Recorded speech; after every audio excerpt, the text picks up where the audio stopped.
So let's start with today's question and answer video. A 40-year-old female patient complaining of fever, headache and nausea. Lab investigations of CSF showed count of 150 cells per ml of WBCs, which is composed of 40% neutrophil and 60% lymphocytes. Protein and glucose level in normal range. It was diagnosed as meningitis. Most likely cause can be. ठीक है, तो इस question के अंदर हम किस topic पे बात कर रहे हैं? हम बात कर रहे हैं मेनिंजाइटिस पे। अभी क्वेश्चन इतना ज्यादा कॉम्प्लेक्स लग रहा है देखने में कि इसमें किस किस की बात करी हुई है, डब्ल्यूबीसीज की बात करी हुई है, न्यूट्रोफिल्स की बात करी हुई है, लिम्फोसाइट्स की बात करी हुई है, प्रोटीन की बात करी हुई है, ग्लूकोज की बात करी हुई है।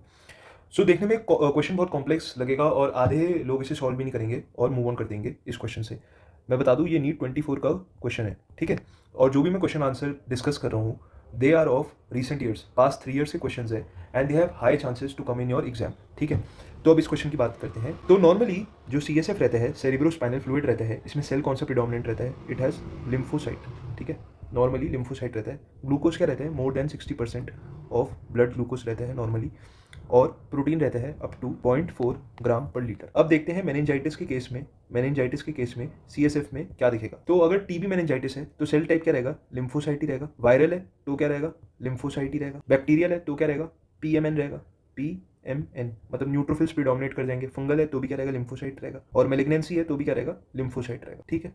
अब टीबी के अंदर ग्लूकोज क्या रहता है? इट डिक्रीजेस एंड प्रोटीन क्या करेगा? It will increase. वायरल के अंदर क्या रहेगा? ग्लूकोज भी नॉर्मल रहेगा, प्रोटीन भी नॉर्मल रहेगा। बैक्टीरियल में क्या होगा? Glucose will decrease and protein will increase. Fungal में glucose decrease and protein will increase. And malignancy में glucose decreases, protein increases.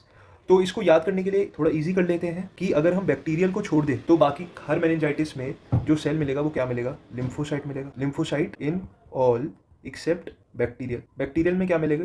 Neutrophil मिलेंगे, PMN, ठीक है। और क्या देख सकते हैं? और अगर हम वायरल को छोड़ दें तो बाकी सब में glucose decrease and protein increase.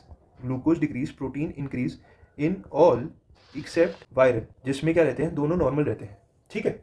तो इस क्वेश्चन में क्या बोला था कि protein is and glucose is normal, ठीक है। Protein and glucose are normal. और प्रीडोमिनेंट क्या है? 60% दिख रहे हैं लिम्फोसाइट्स, ठीक है। लिम्फोसाइट दिख रहे हैं। तो इस क्वेश्चन का आंसर क्या हो गया? वायरल मेनिंजाइटिस, ठीक है। एक और इंपॉर्टेंट क्वेश्चन देख लेते हैं कि टीबी के अंदर CSF कैसा दिखेगा? It will appear turbid due to decreased CSF। तो अगर ये टेबल याद कर लो, ये टेबल भी नहीं, सिर्फ ये 2 पॉइंट्स याद कर लो, तो मेनिंजाइटिस पे कोई भी क्वेश्चन आएगा यू कैन इजीली सॉल्व।